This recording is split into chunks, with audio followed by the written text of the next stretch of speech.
میں غیرت بالکل بھی نہیں ہے. ایک مرزا جہلمی کے فالوورز میں غیرت نہیں ہے, اس کے اسٹوڈنٹس بالکل غیرت لیس لوگ ہیں, اور ایک قادیانیوں میں تو لگتا ہے کہ دونوں کے نا کچھ کنیکشن آپس میں ملتے ہیں.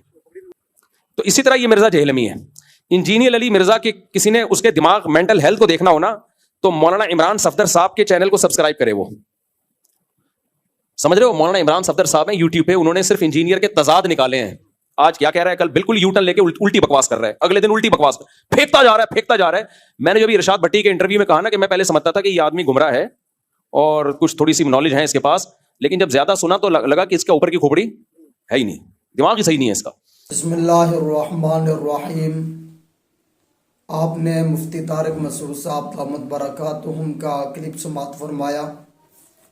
مفتی طارق مسعود صاحب نے ایک بار پھر انجینئر محمد علی مرزا کو للکارا اور مرزا کی چھترول کی. مفتی طارق مسعود صاحب نے ایک دعویٰ کیا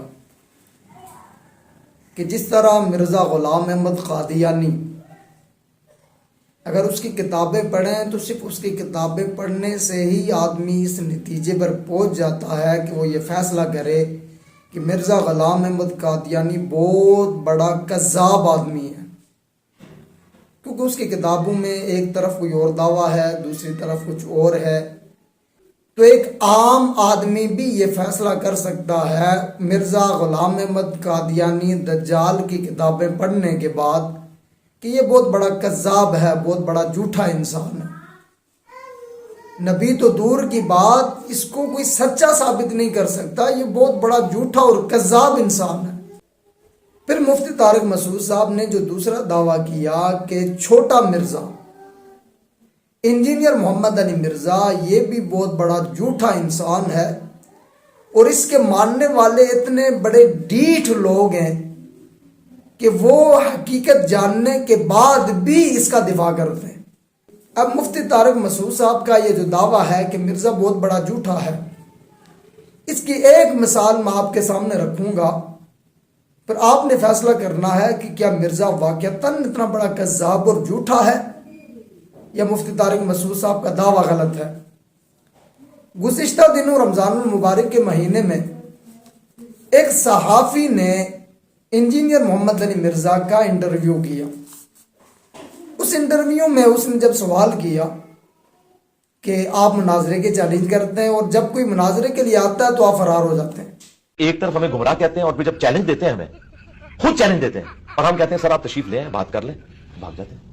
جو آ جاتے ہیں آپ ان سے ملتے ہی نہیں. یہ ایک الگ چیز ہے. اس نے مثال دی مفتی طارق مسعود صاحب کی. تو انجینئر محمد علی مرزا نے پہلے اس بات کو گول مول کیا کہ آسٹریلیا کی ٹیم, گڑی شاہو کی ٹیم, یہ وہ کر کے بات کو گھمانے کی کوشش کی. پھر مرزا نے صاف الفاظ میں یہ کہا کہ میں نے مفتی طارق مسعود صاحب کو بلایا ہی نہیں تھا, وہ خود آئے تھے, میں نے ان کو کوئی چیلنج نہیں کیا, وہ خود آ گئے یہاں جیلم میں آ کے انہوں نے ویڈیو بنا لی. تو یہ کوئی طریقہ کار نہیں ہے بات کرنے کا, مناظرے کا, گفتگو کرنے کا. اگر میں ان کو بتاتا وہ آتے پھر تو ٹھیک تھا. اب یہ مرزا نے بڑے دھڑلے کے ساتھ یہ دعویٰ کیا کہ مفتی طارق مسعود صاحب کو میں نے نہیں بلایا, وہ خود آئے. اب مرزا کا یہ کلپ پہلے سماعت فرمائے.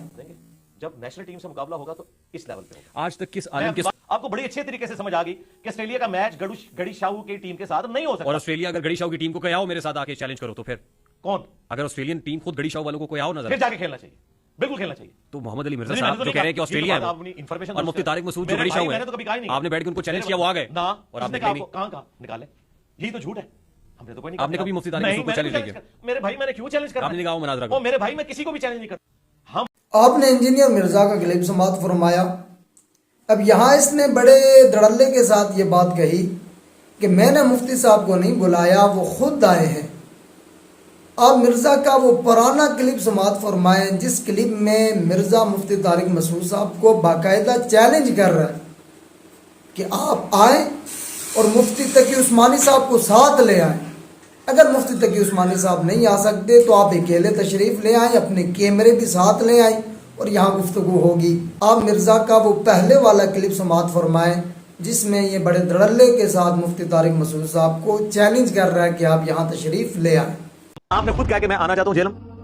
جناب ہم آپ کو ویلکم کرتے ہیں یہاں پہ, آپ تشریف لائیں اور مہربانی کر کے مفتی تقی عثمانی صاحب حفظہ اللہ تعالیٰ سے ٹائم لیں, ان کو ساتھ لے کر آئیں, کیونکہ میں ان کی پرسنلی عزت کرتا ہوں, تاکہ معاملہ کلیئر ہو جائے. اور یہ میں شرط نہیں رکھ رہا, اگر بڑا نہیں بھی آتا آپ کے ساتھ, مفتی صاحب تشریف لیں, آپ اکیلے ہی آتے, اپنا کیمرہ مین بھی بے شک لے آئیں آپ, اور آپ لائیو ویڈیو چلانا چاہتے ہیں چلائیں, اصول پہ بات کریں. میں آپ نے انجینئر محمد علی مرزا کا وہ پرانا کلپ سماعت فرمایا جس میں بڑے دھڑلے کے ساتھ اس نے مفتی طارق مسعود صاحب کو چیلنج کیا تھا اور جیلم اکیڈمی آنے کی آفر کی تھی.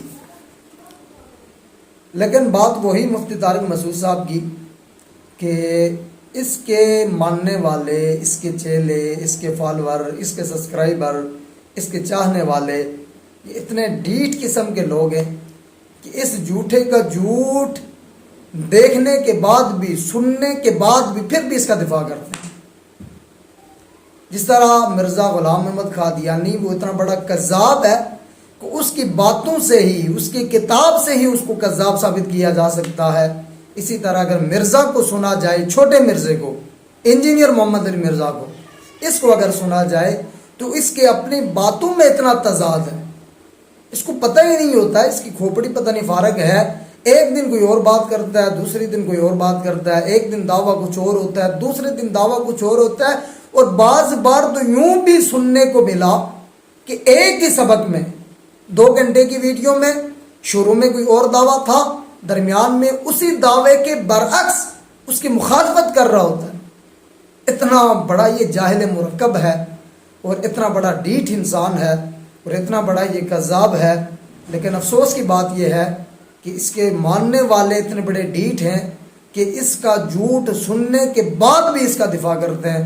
اللہ پاک سے دعا ہے کہ اللہ پاک ہمیں اہل حق علماء کے ساتھ کھڑا رہنے کی توفیق عطا فرمائے, اور اللہ پاک اس مرزا جہلمی سے امت مسلمہ کی حفاظت فرمائے.